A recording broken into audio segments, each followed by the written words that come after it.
Mais, si vous voulez, Guy Debord, alors d'abord, Guy Debord n'est pas un intellectuel. Il faut rompre, il faut rompre avec la division aliénatoire du travail.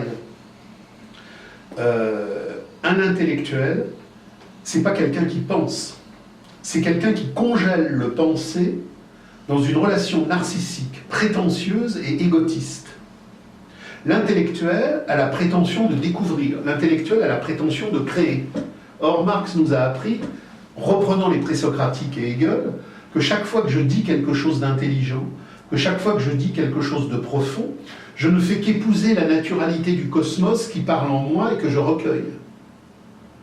Il faut toujours se rappeler que le logos, la radicalité du logos, le fameux LG, le logos, c'est la parole qui recueille, et dans les circuits linguistiques des vieilles matrices indo-européennes, c'est le verbe par lequel les chasseurs-cueilleurs expliquaient qu'ils récupéraient, qu'ils cueillaient, qu'ils collectaient une baie. Donc le logos est la parole du vrai, parce qu'il épouse la rationalité de l'authentique et qu'il se borne avec humilité à simplement la recueillir. Donc, la véritable pensée est anti-intellectuelle parce qu'elle récuse la division du travail et qu'elle sait qu'il n'y a pas de création personnelle qui soit positive. Toute intellection radicale et vraie est impersonnelle. Elle est humble et elle est transmission des radicalités profondes.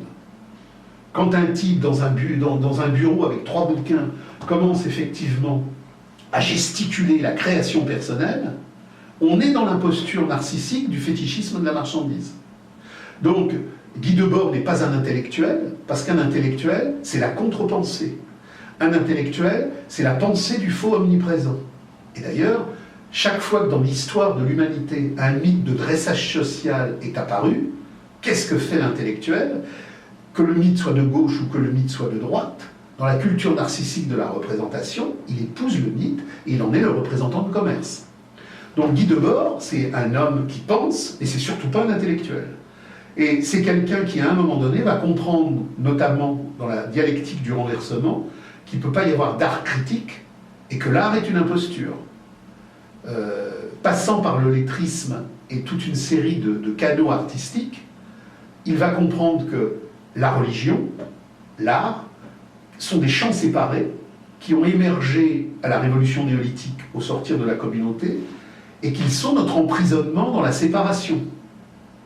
Et il va passer par un certain nombre de groupes, entre autres Pouvoir ouvrier, qui sont des groupes radicaux dans les années 60-70, qui se sont constitués en poursuite des groupes radicaux des années 30, de la même manière que les groupes radicaux des années 30 avaient condamné le capitalisme d'État bolchéviste, refusé l'embrigadement fascisme-antifascisme, vous avez dans les années 60 des groupes qui préfigurent la grande fracture de 1968, qui savent très bien que les pays soviétiques sont des pays capitalistes d'État, que les luttes de libération nationale sont des impostures, que Cuba est une caserne capitaliste d'État, que la Chine est une caserne capitaliste d'État, que le valeureux petit peuple vietnamien oppose un capitalisme local au capitalisme américain, mais que tout ça est gangrène capitaliste.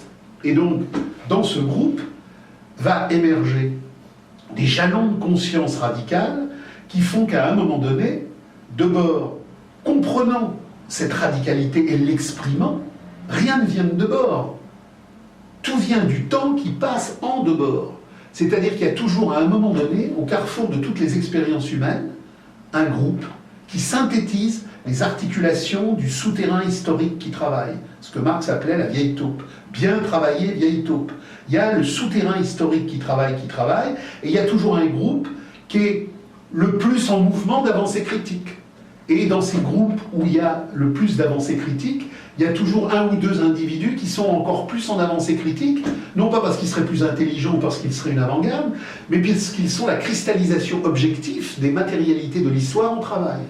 Et donc, à partir de là, reprenant la radicalité du fétichisme de la marchandise, comprenant la domination réelle réalisée, Debord va produire la société du spectacle, en ce sens que, reprenant le fétichisme de la marchandise, il voit que le spectacle du fétichisme de la marchandise est l'étape ultime du développement totalitaire de la marchandise, la démocratie, puisque la démocratie est la forme supérieure du totalitarisme et de la dictature.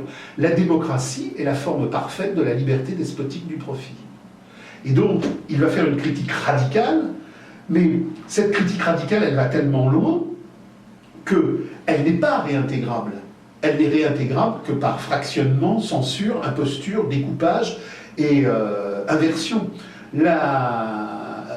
Il y a toute une série de cénacles médiatico-universitaires qui se penchent sur Debord. On a fait une exposition dont vous avez parlé, mais tout ça est carnaval, mascarade. Le substrat de Debord, c'est que la démocratie, c'est la merde du capital. Et que la démocratie est la forme supérieure de l'imposture. Et Debord va poursuivre ce travail-là avec les commentaires sur la société du spectacle, où il montrera que le terrorisme est par essence la stratégie étatique du capitalisme chaotique de la crise terminale. Il écrit les commentaires sur la société du spectacle en 88.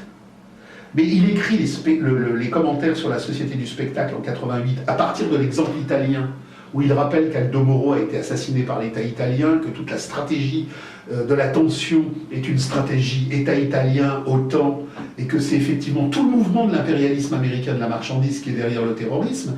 Et ce qui est fantastique, c'est qu'aujourd'hui, où l'État continue son industrie terroriste, puisque du 11 septembre à l'affaire Mera, en passant par toutes les affaires Koulibaly et Charlie, l'analyse conceptuelle de Debord, qui est d'une radicalité efficiente, nous démontre que tout acte terroriste industriel ne peut être qu'étatique.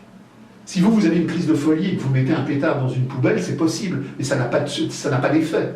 Par contre, tout acte terroriste qui a de l'effet, de l'efficience dans la société du spectacle, fait partie intégrante de la société du spectacle, qui ne tolère que ce qui la renforce et qui ne promeut que ce qui la développe. Donc, on a aujourd'hui des expositions débiles, mais on est obligé de mettre de côté le terrorisme, la démocratie. Donc, on fait des expositions sur Debord, mais sur un Debord qui n'est plus Debord. C'est-à-dire qu'à la limite, vous avez un bouquin débile de Jeannet sur la société du spectacle. Les médias utilisent beaucoup l'image. Et donc on veut nous faire croire que Debord serait quelque part un Jeannet plus développé. Non, ça n'a rien à voir. Debord, c'est une critique radicale de tout le mensonge omniprésent, et c'est reprenant Marx, le plus grand missile opératoire que la critique sociale dans les années 60-70 a mis en mouvement, puisque les deux grands mensonges du temps contemporain, c'est effectivement la démocratie, la forme la plus barbare de l'existence humaine, la démocratie qui a pu faire mourir d'exténuation 1 million d'enfants irakiens avec un blocus légitimé par tout l'ordre médiatique démocratique. C'est pas un enfant sur une plage, c'est 1 million d'enfants irakiens délibérément assassinés par la démocratie moderne. Et quand on pose la question à Madeleine Albright, est-ce que cela valait la peine? Cela valait la peine. C'est ça la démocratie. Et c'est la démocratie qui a génocidé les Indiens, c'est la démocratie qui, La démocratie est l'ordre parfait de la tyrannie de la marchandise en mouvement. Et alors après, on a le terrorisme. Bon, il a répondu sur le terrorisme. Tout est dit. Et il a même répondu sur l'immigration et l'armée de réserve, puisque dans une note qui n'a pas eu le temps d'être publiée, note sur les immigrés, il explique très bien que puisque nous sommes devenus des Américains et que l'impérialisme américain de la marchandise s'est emparé du monde, il est normal que les nations européennes disparaissent dans l'écrasement totalitaire de la marchandise et que le continent européen devienne un ghetto américain avec sa drogue, ses immigrés, sa délinquance et toute cette inhumanité ghettoïque nord-américaine. Très bien. Alors on en a fini, je pense. D'accord. Merci. Écoutez, je vous remercie et puis j'espère que vos auditeurs ne s'arrêteront pas à ce qui est dit, mais qu'ils comprendront qu'il faut creuser, toujours creuser, aller lire, aller chercher, et surtout que la vérité s'inscrit toujours en négatif des apparences.